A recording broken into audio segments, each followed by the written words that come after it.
kasih-Mu, Yesus. Kau yang Maha tahu dan menilai hidupku. Tak ada yang tersembunyi bagi-Mu. Telah kulihat kebaikan-Mu yang tak pernah habis di hidupku. Ku berjuang sampai akhirnya Kau dapati aku tetap setia. Telah kulihat kebaikan-Mu yang tak pernah habis di hidupku. Ku berjuang sampai akhirnya Kau dapati aku tetap setia. Sahabat Morning Grace yang dikasihi Tuhan, beranikah dan maukah kita terus berjuang dalam iman kita menghadapi segala hal dan menjadi berkat bagi semua orang sampai habis usia kita, sampai akhir hidup kita tetap setia menjadi berkat. Karena Tuhan juga mau memberkati kita. Karena itu mari kita awali Morning Grace hari ini dalam doa. Mari kita berdoa. Ya Tuhan, kami ingin setia menjadi berkat.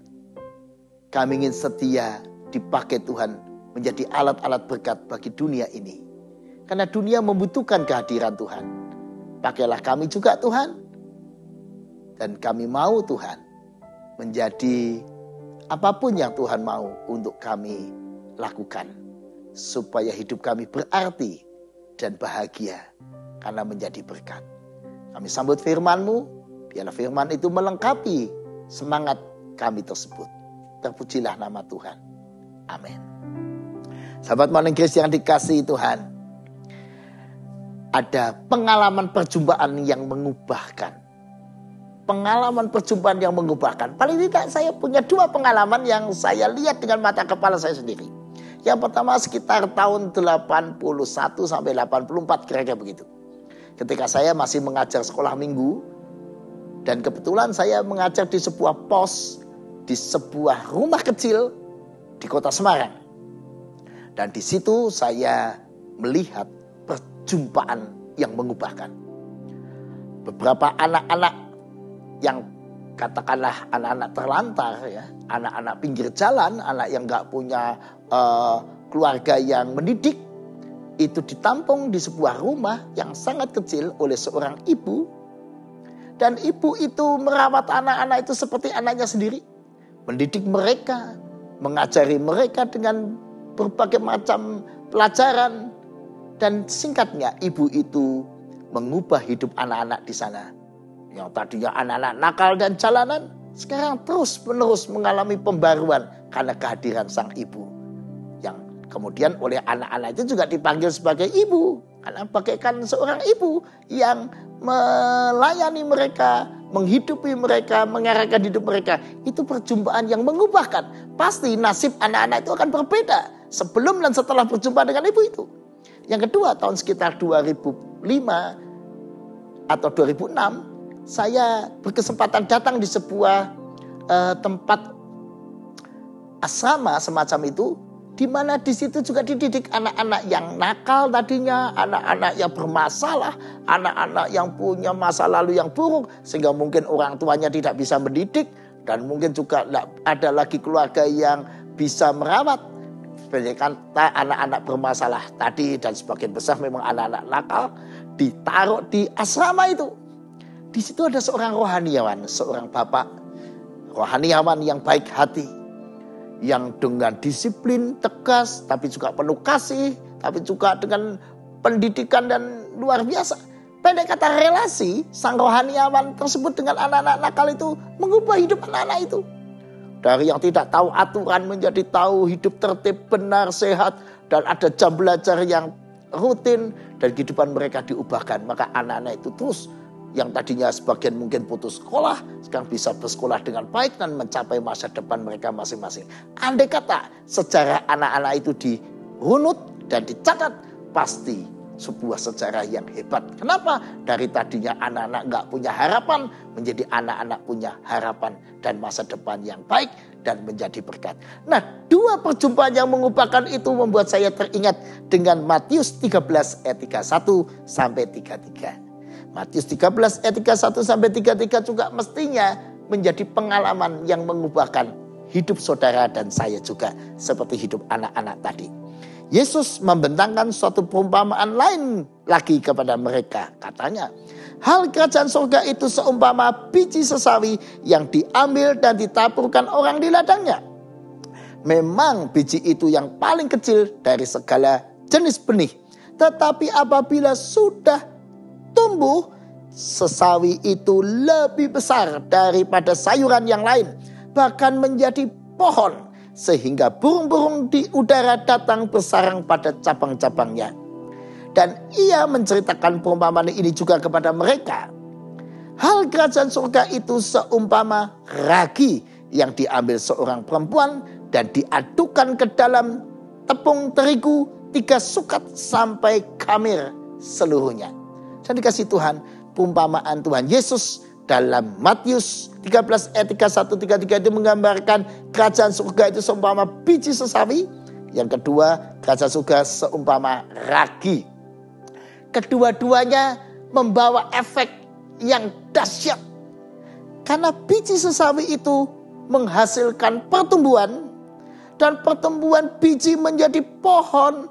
Dan pohon itu tempat bersarang burung-burung di udara dan menjadikan lingkungannya menjadi lingkungan yang menyenangkan.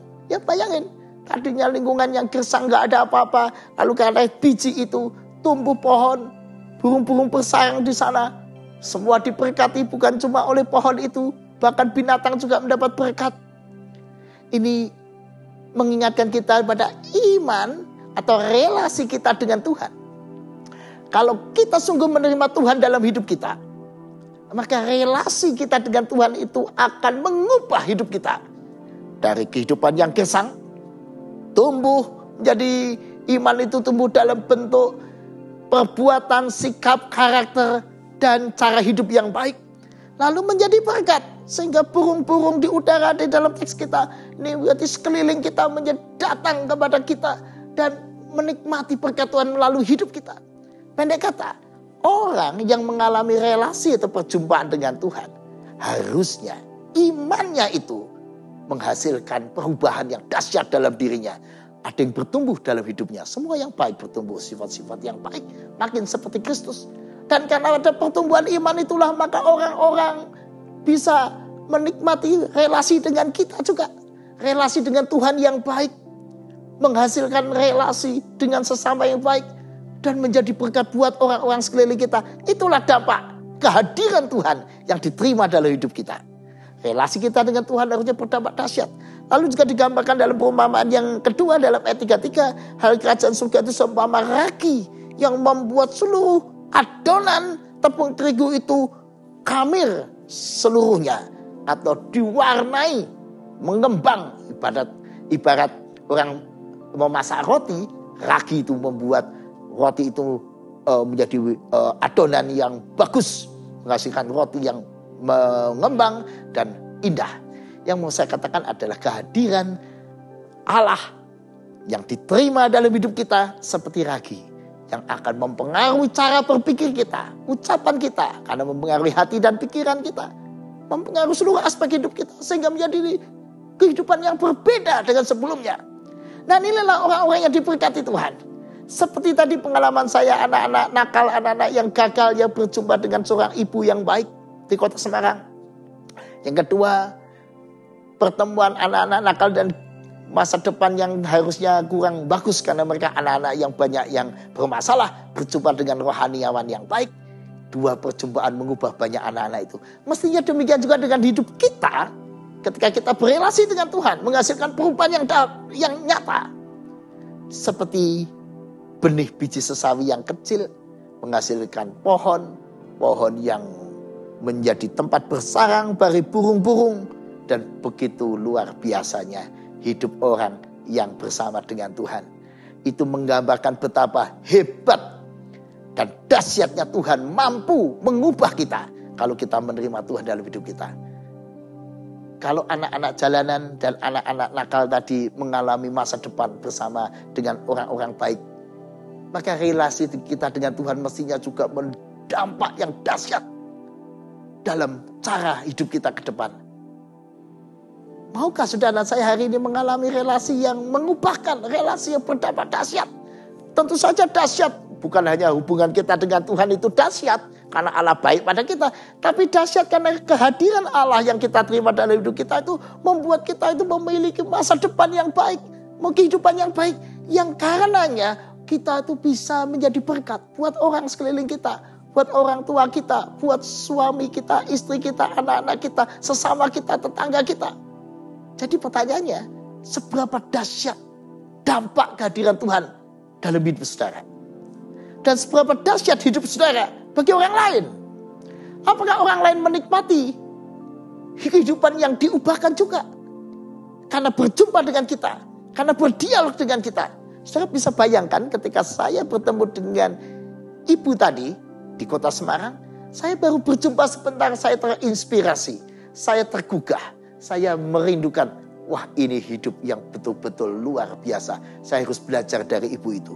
Tahun 2005 juga demikian, ketika saya berjumpa dengan rohaniawan itu, dalam hati saya berkata, ini luar biasa, saya harus belajar dari orang ini. Saya terinspirasi orang ini, hidup yang menjadi berkat.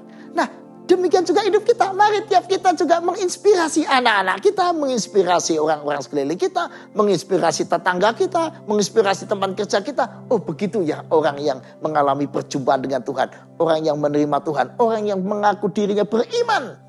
Karena imannya itu bertumbuh dengan luar biasa dan jadi berkat. Mengubah hidupnya, memberkati banyak orang, membuat dunia menikmati berkat Tuhan karena hidupnya.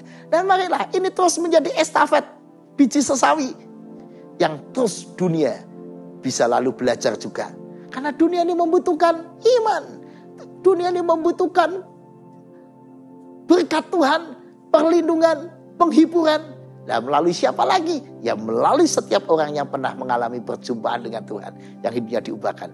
Mari hari ini jadikan satu lagi kesempatan buat kita menjadi bagaikan pohon yang bertumbuh dan jadi tempat bersarang burung-burung. Dan itu luar biasa.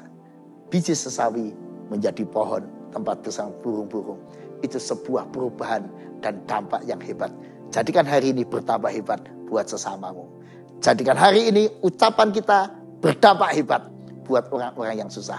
Jadikan hari ini pekerjaan kita berdampak hebat buat orang-orang sekeliling kita. Dan yang harus juga, mari melalui semua itu kita mempersaksikan kasih Allah yang mengubah hidup kita. Jadi kesaksian itu kita lakukan melalui apa? Ya melalui perubahan hidup kita. Melalui dampak baik hidup kita. Melalui ucapan positif kita.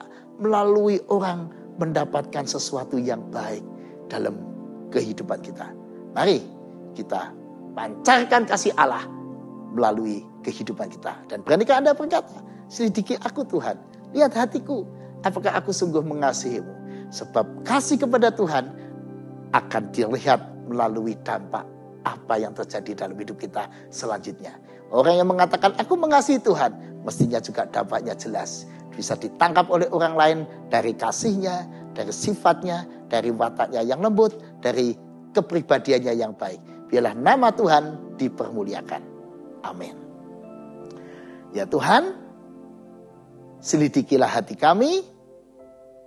Kami ingin mengalami relasi perjumpaan yang mengubahkan itu juga dalam diri kami dulu.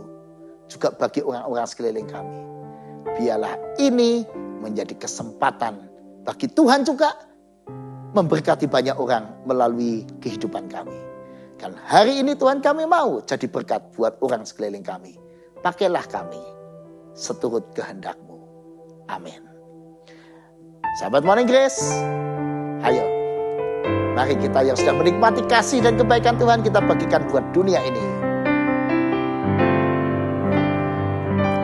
selidiki aku, lihat hatiku, apakah ku sungguh mengasihimu, Yesus.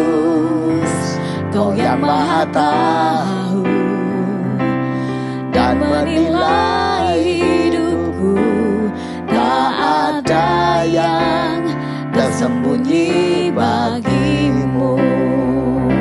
Telah kulihat kebaikanmu yang tak pernah habis di hidupku. Ku berjuang sampai akhirnya kau dapati aku tetap setia. Telah ku